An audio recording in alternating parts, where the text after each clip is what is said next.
G1 Climax continues to impress and give us the best wrestling you're going to see this entire year as we now look back at what Day 2 and Day 3 brought us and predict Day 4. Hello everybody, now I'm just a simple man, and my name is Noah Foster, and welcome to this simple take on what I have seen so far on the G1 Climax from block action matches, as well as my predictions as we head into Day 4 being showcased July 15th, my time at 5 a.m. Eastern Standard Time, so I should be able to watch those before I go into work, hopefully. But I think because of my work schedule, I'll probably just be watching the G1 Climax matches going forward in the afternoon and giving my thoughts on Twitter. With that, it is currently 4:47 p.m. on Sunday, July 14th, so let's just talk about what we've seen so far and where the scores stand. I'll have a bracket update too once Day 4 concludes. Anyway, so I must admit, B Block opening day, very impressive, I thought, by all 10 men. Each match had their own interesting story and outlook. Apologies. And I will say this. First off, Toru Yano, Tetsuya Naito. Naito trying to play Toru Yano's game, really making him wait. I wish I knew Japanese so I knew what Toru Yano was saying. And then Toru Yano trying to get, what does he call him? Steve and Tom, I believe, are the name of the turnbuckle posts. And in the end, Tetsuya Naito was a victim of the circumstances you expect to face with Toru Yano. He rolled up the shirt, and basically ref behind back, low blow, and like Kevin Kai's like, my motto, I didn't say anything, and Toru Yano with the roll up. I still can't believe that. So Tetsuya Naito has now lost to Toru Yano. What a start for him. I'm sure he's going to be furious going into his next match, which we'll talk about shortly. Let's go ahead and talk about the opener of this night, which was Juice Robinson and Shingo Takagi. The only way I could describe this was a battle of arms and lariats. I mean, there were bombers, there was left hands of gods, and in the end, Juice pulled it off in the end with a left hand of god combination, with a second one followed by Pulp Friction. Pretty sure he probably jacked the jar of Shingo Takagi, but Shingo said he wanted this. He wanted to challenge heavyweights. I wonder how much he likes it now. Then going from here, we get Jon Moxley versus the Holy Emperor, representing Suzuki-gun, with Miho Abe. Taiji, of course, bringing in the great showing as well with his buzzsaw kicks, throwing off the pants, and of course, Suzuki-gun tactics. Before the match even begins, we see Moxley coming out, Mox, his New Japan president. We see Mox coming out through the crowd with Shota Umino representing his shirt as well, so these two definitely are a duo. I like this combination so far. And Taiji comes in like a ball of hellfire and attacks Mox, which eventually leads to Mox getting pissed off. To the point that Mox got a table out and sent Taiji through it and blew a kiss to Miyawabe, who looked in horror and dismay. Pants went off, there was a kick, there was Gato cover, and a chair came into play, and a death right later, Mox picks up his first 2 points in the G1 Climax. A very nice showing by Mox, definitely building him up as a strong candidate for the B Block. B Block with its very large dynamics and number of debut participants.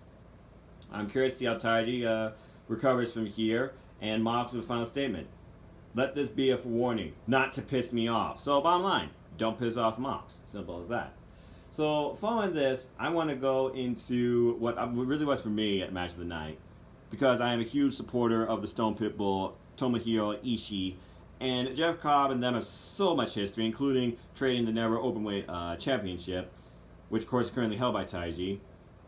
These two beat the holy daylights out of each other. The trade of forearms and then the short right at the end that Cobb got the better of Taiji on with some wicked headbutts and a vertical brainbuster, and the spot in the corner where it was just forearm chop, forearm chop, forearm chop, forearm chop, and Jeff Cobb would just not go down.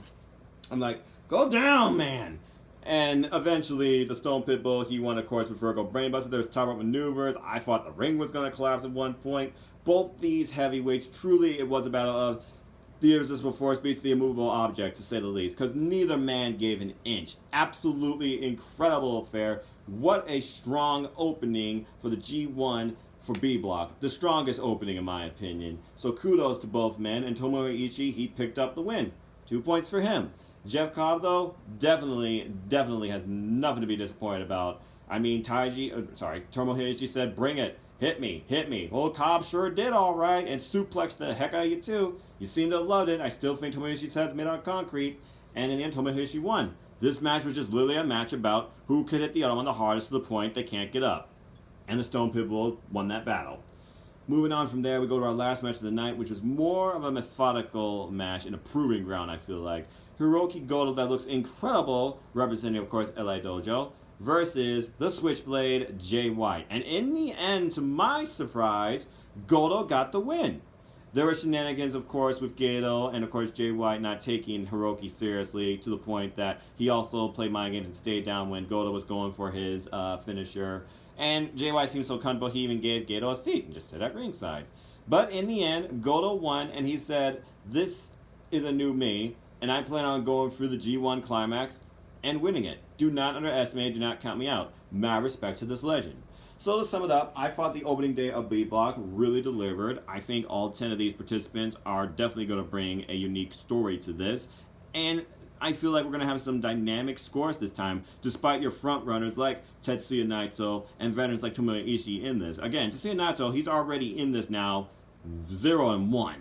So we'll see what happens there. Anyway, moving on from there, I did catch day 3, which was the second day of Block A action. And I was, again, fairly impressed.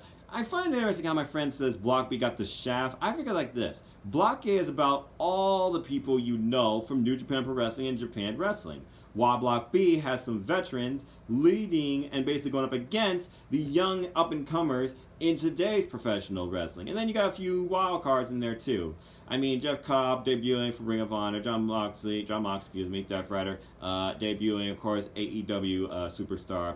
You got Taiji, who's trying to prove to anyone to win this. You got Shingo Takagi, who came in here, wanted to challenge the heavyweights. So I feel like Block B is just more dynamic, but Block A, I don't know. It feels like Block A has more obvious choices, but necessarily won't be the choice you're thinking. Anyway, going into Block A, Day 2, apologies. Our opening match was Lance Archer versus Bad Luck Fale, and I feel like they're really pushing Lance Archer based on his new outlook and new setup. In the end, he won here with what's now not the Iron Claw, the Everybody Dies Claw. I can't believe at one point he was attempting to do a blackout on freaking Bad Luck Fale. If he would have pulled that off, I would have automatically said, okay, that's it. He's going to win this whole thing. And of course, Bad Luck Fale, he had the shenanigans of Bullet Club, of course, with Gato and that freaking candlestick that had little to no effect to Lance Archer, and Lance Archer rocked the ropes like ELP. Very nice show once again, Lance Archer becoming a favorite, it seems now, with the New Japan crowd, even though he says everybody dies and attacks the Young Lions afterwards. Good opener. Moving on from here, Sonata Will Ospreay was a technical masterpiece. I was just wondering what it was going to take to keep Will Ospreay down. There were many opportunities where Sonata caught Ospreay into skull end, but he couldn't just sit down and fully apply it, which allowed Ospreay, of course, to get the victory. And the one thing that Sonata could not plan for, apparently, was the hook kick, which led into a Os Cutter, immediately into a Stormbreaker. And Ospreay got the win, so good on him. Good recovery from his first opening match against Lance Archer. And to be fair, the opening day wasn't Lance Archer's hometown. I did not consider that. And I feel like Sonata and Ospreay, they got like some mutual respect for one another. They both left it out there in the ring. Ospreay needs to work on his Paradise Lock, needs to take some lessons from Milano. Sonata still owns that move.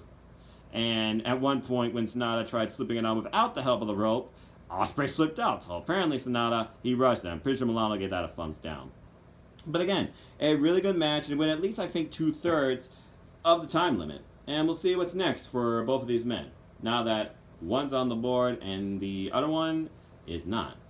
Okay, so moving on from there, we go into Evil versus Kota Ibushi. Both these men were going in here to prove a point. Both these men were going in here with 0 points. Both these men needed the win. Kota Ibushi, still trying to figure out himself, loves New Japan Pro Wrestling, but has just been on a downturn ever since Wrestle Kingdom, really, in that concussion. He had his one high with Tetsuya Naito win the title, and he lost that title. By the way, Tetsuya Naito is still IWGP Intercontinental Champion. Wouldn't be surprised to see Toru Yano try and take him on for that. Oh my gosh, if Tetsuya Naito loses that to Toru Yano, what would LIJ become? And Naito for that matter, but I digress. Going off topic. Anyway, Kota Ibushi and Evil, they laid into each other. We got everything here. Darkness falls, everything is evil, combination for the win in the end, but some incredible super near falls and a bomber of a lariat from Kota Ibushi that turned Evil inside out, dropped him on his neck. We, of course, had a throwback to Kota Ibushi's greatest rival and best friend, Shinsuke Nakamura, with not the Kinshasa as it's called now, but the Boombaye. And then he went for the Kokeshi, and Evil caught it. But again, both these men, they weld into each other. At one point, both these men literally collided with each other in the middle of the ring with all their force, and it was like two trucks that crashed into each other and just slowly somehow tipped over as they both collapsed in the middle of the ring. A very cool spot indeed. And Kota Ibushi was really relying on his kicks here. And at first, the kicks had little effect because I feel like Evil was definitely the stronger person going into this match, physically, maybe not so mentally. But in the end, Evil won. I was wrong on this match. Evil's finally on the board. There's a little bit of a new world for him. Kota, he really needs to do something to figure out himself. And I feel like next match is going to be the pinnacle. If Kota loses his next match, which we will talk about tomorrow night after I see day 4, I feel like that's got to be it for Kota Ibushi in this. But I digress. Anyway, Evil won this.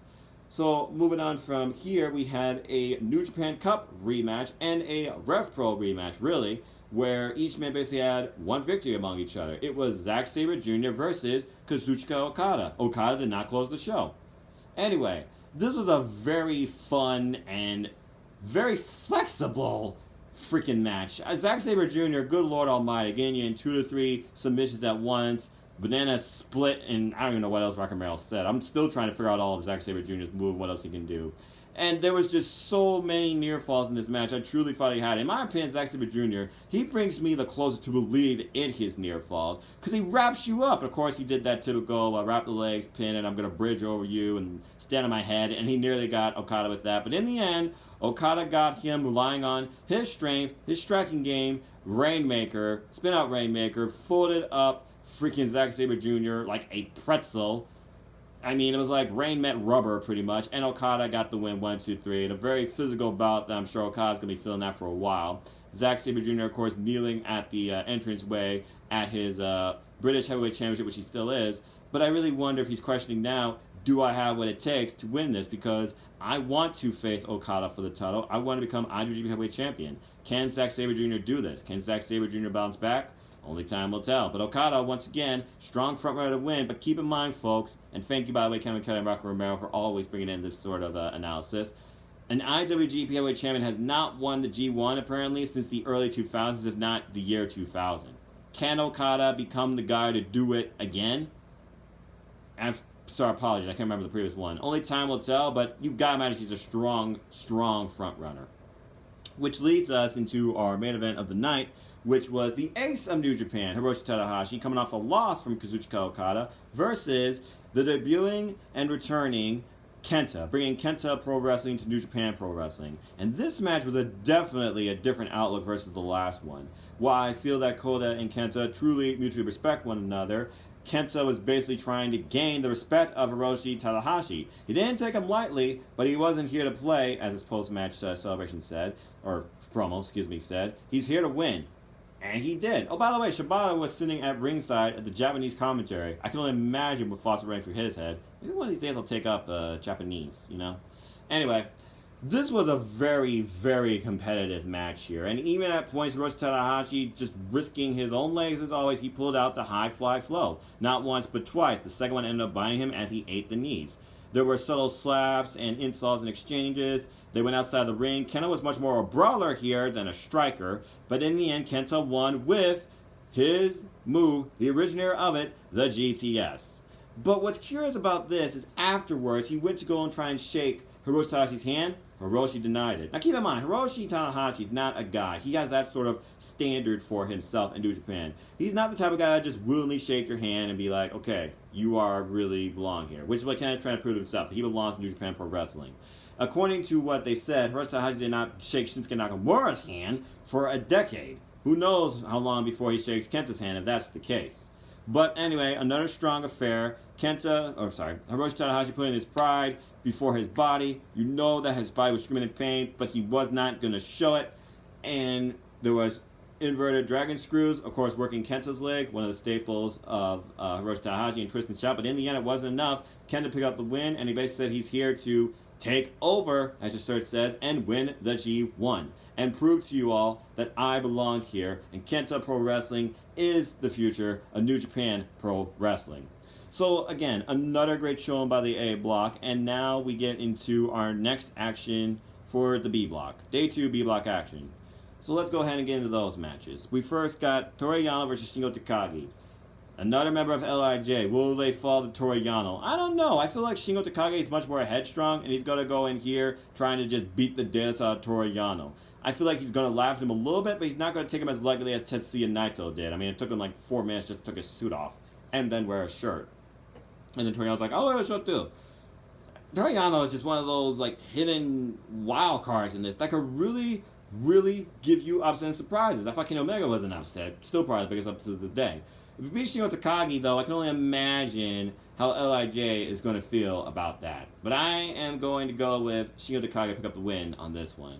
And following this, I'm going to talk about now Hiroki Goto versus Juice Robinson. Both men, incredible respect to one another. I feel like Juice looks up to Hiroki Goto. Juice already on the board with 2 points. Goto on the board with 2 points. I am going to go with, though, Juice picking up the win with Hiroki Goto here. I feel like he's going to knock him out with the left hand of God.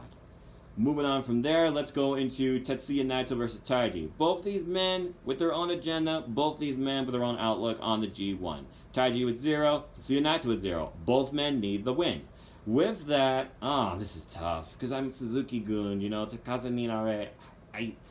New Japan Wrestling is all about factions. You pick one. I gotta admit, I support Suzuki-gun fully, but here, I gotta imagine Tetsuya Naito is gonna do whatever it takes to win. And wouldn't surprise me if Taiji also comes in here and tries to tag him before the bell. But I feel like Naito's gonna come in here like hellfire, despite being tranquilo. I am going to say that Tetsuya Naito picks up the win here. Next match I want to talk about is Jon Moxley, I guess they are calling him Moxley, versus Jeff Cobb. Jon Moxley, Jeff Cobb. Both these men, Death Rider, Hawaiian Juggernaut. Both of these men right now, this match could go either way again. Jon Moxley, I don't feel like Jeff Cobb's going to piss him off. I feel like Jeff Cobb is going to challenge him physically. Not that Moxley is a stranger to that. But with that, and this being Moxley and Cobb's debut, I actually went with Jon Moxley picking up the win here over Jeff Cobb. Because again, Jeff Cobb at heart, he's Ring of Honor. And I feel like they're going to try and utilize him more at Ring of Honor. And while Moxley is AEW hasn't really officially started yet till October, and Moxley's not due for an appearance, as far as athletic competition goes, until August 31st when he faces Kenny Omega at All Out. So with that, I am going to say that Jon Moxley picks up the win over Jeff Cobb, and I feel like this can also go near the time limit. Speaking of near the time limit, I feel like this is going to be the main event. I am going to talk about now the Stone Pitbull, Tomohiro Ishii, honestly one of the top 3 I think that could win the B block, versus the Switchblade, Jay White. And shout out to you, Courtney, who breathes with the Switchblade. Okay. Oh, by the way, watch your podcast on YouTube, by the way. Breathe with the Switchblade. Good listen. Anyway. So this match. Jay White with 0. Tomohiro Ishii with 2. Tomohiro Ishii is no nonsense, and he straight up just wants to wrestle. He wants the best out of you in a wrestling affair. But this is Bullet Club and Bullet Club's leader, and Gato is not going to be far behind. I have to imagine Jay White's going to do whatever he can to pick up some momentum for himself. Shenanigans aside, I am actually going to go with the Switchblade, picking up the win here over Tomohiro Ishii. A man that believes in his own hype, a man that believes he is the next IWGP Heavyweight Champion. And Ishii, I really want him to become IWGP Heavyweight Champion myself. I want to see him personally face Okada. If Okada actually wins this, I hope Okada personally picks him. I feel like Tomohiro Ishii is so undervalued. And I really want him to get the push. But another thing I also like to think about is, are the factions going to change if I do this at all? Is there a mole within one of these? Could you ever see Tomohiro Ishii in Bullet Club? Could you ever see Evil maybe in Chaos? I'm just wondering. Only time will tell. But keeping it short and simple, I am going to go with I'm going to go with Jay White picks up the win over Tomohiro Ishii with a surprise roll-up. So, with that, those are my simple takes on days 2 and day 3 and my simple, quick predictions on day 4. So thank you for listening. Like, share, subscribe, comment, hit that bell. Let me know what you think about the G1 so far, what your predictions are, and what your block winners are. Maybe overall winner is overall as well. And until the next video, just know this. I'm just a simple man and a lifelong fan of wrestling. So keep following the Simple YouTube channel here at youtube.com/users/NoahFoster210. We'll keep getting simple takes, reviews, prediction picks for all things outside WWE, AEW, New Japan Pro Wrestling, Ring of Honor, Impact Wrestling, and independent wrestling companies as well. Support independent wrestling, folks. And also at my heart of this channel, please follow my series, Respecting, Admiring Cruiserweights and 205 Live, my favorite brand on the WWE banner, because I respect and believe in cruiserweight wrestling. So please follow Two for Life Matters if you get the chance to. And join the Facebook group, hashtag Two for Life Matters, and join the conversation. All famed cruiserweights are welcome, but all wrestling fans are welcome too. But with that, I close with this as always. Support your wrestling houses big and small, and let's keep growing this incredible, diverse, unique wrestling community together. Simple as that. Don't be afraid to speak your voice. Don't be afraid to be yourself. Just be respectful and kind to one another. Everyone's opinions matter. Nobody is perfect. Nobody's 100% right. It's all fun. It's all wrestling. Simple as that. And you can follow me on Twitter also if you want to at nfoster1916 to talk anything wrestling. With that, thank you for listening. Thank you for tuning in and hearing me out on all of this. And until the next video, which will be after, of course, Day 4 predictions, where I will necessarily not do a simple take. I'll probably just do predictions for the next 3 days of block action. I bid you all adieu. So, go kigenyo, sayonara, and see you next time.